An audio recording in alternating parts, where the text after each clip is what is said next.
Merci, Monsieur le Président. Monsieur le ministre, je disais tout à l'heure dans ma motion d'ordre que j'avais souhaité que les ministres des départements techniques soient là pour entendre nos remarques. C'est comme ça que ça se faisait d'habitude.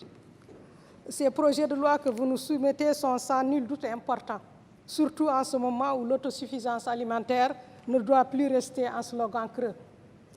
Mais le problème, c'est que ces projets succèdent à beaucoup d'autres qui ont englouti des sommes d'argent faramineuses et pour lesquels on se demande encore où sont les résultats.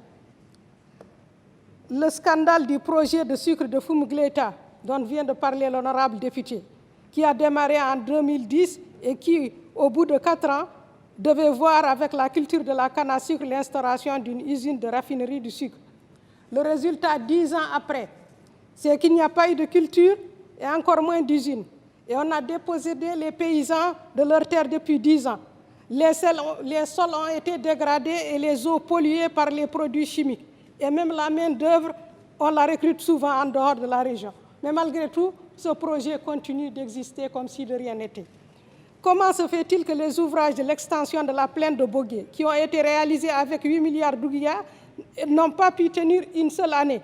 Et aujourd'hui, on est obligé d'entreprendre des travaux de réfection ou de correction.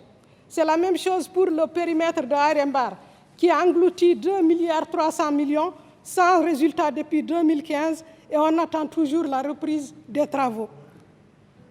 Les aménagements de Ndiagou et Kermasen du canal Aftout Saheli n'ont profité qu'aux hommes nantis. Les paysans en ont été exclus.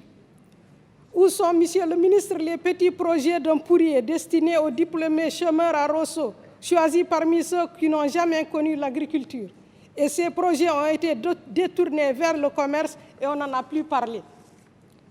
Les exemples sont donc très nombreux, Monsieur le ministre, et souffrent tous des mêmes maux.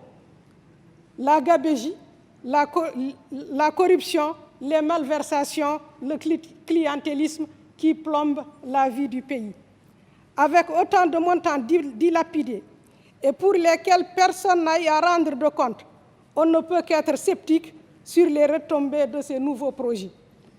Tant qu'il y aura l'impunité, on ne peut espérer un changement positif dans la situation. C'est l'occasion pour moi de m'adresser à vous, Monsieur le Président, et aux honorables députés, pour demander à notre Chambre de recomposer la Haute Cour de justice, cette institution constitutionnelle qui a été rangée aux oubliettes depuis belle lurette.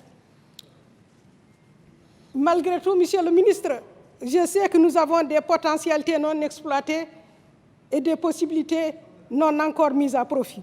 Pourquoi ne pas chercher, par exemple, à tirer meilleur profit des eaux de pluie, souvent abondantes dans la région du Guidimaha, pour l'installation de petits barrages pouvant drainer et canaliser ces eaux et les exploiter après la saison des pluies?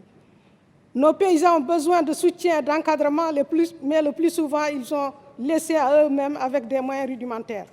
À ce sujet, la protection de la culture est toujours en souci et constitue une source de conflit entre agriculteurs et éleveurs. Ces problèmes doivent être traités de manière équitable. Et je ne peux pas ici ne pas évoquer une injustice qui frappe les paysans pauvres du Sud, qu'on rend toujours responsables de la mort ou de la blessure d'un chameau à côté de leur habitation ou de leur concession et à qui on demande de payer. Je n'aurai pas le temps d'évoquer les autres projets qui sont aussi importants, les projets de route. Mais je vais surtout attirer l'attention sur le fait que le tracé qui doit passer entre Kankossa et Seilibabi doit tout faire pour éviter de barrer les affluents du Karakoro pour ne pas assécher ce cours d'eau qui est très important pour la sous-région. Enfin, Monsieur le ministre, je vais vous demander de transmettre au ministre de l'Équipement la demande des ex-employés de la défunte Air Mauritanie qui réclament leur droit à être payés en cette période de pandémie. Ces travailleurs, certains sont morts et ils ne demandent qu'à ce qu'on utilise l'argent qui est disponible pour eux. Il y a 900 millions avec la BMCI qui peut servir à cela et la BMCI ne doit pas normalement se rembourser des dettes avant que les travailleurs ne soient payés. Il y a 214 millions qui sont au niveau du trésor public qui viennent de la vente du handling de Air Mauritanie. Et il y a enfin $100 000 qui sont au niveau de la Banque centrale, qui est l'argent de Air Mauritanie. Tout cela peut permettre de régler les droits des travailleurs et je vous remercie.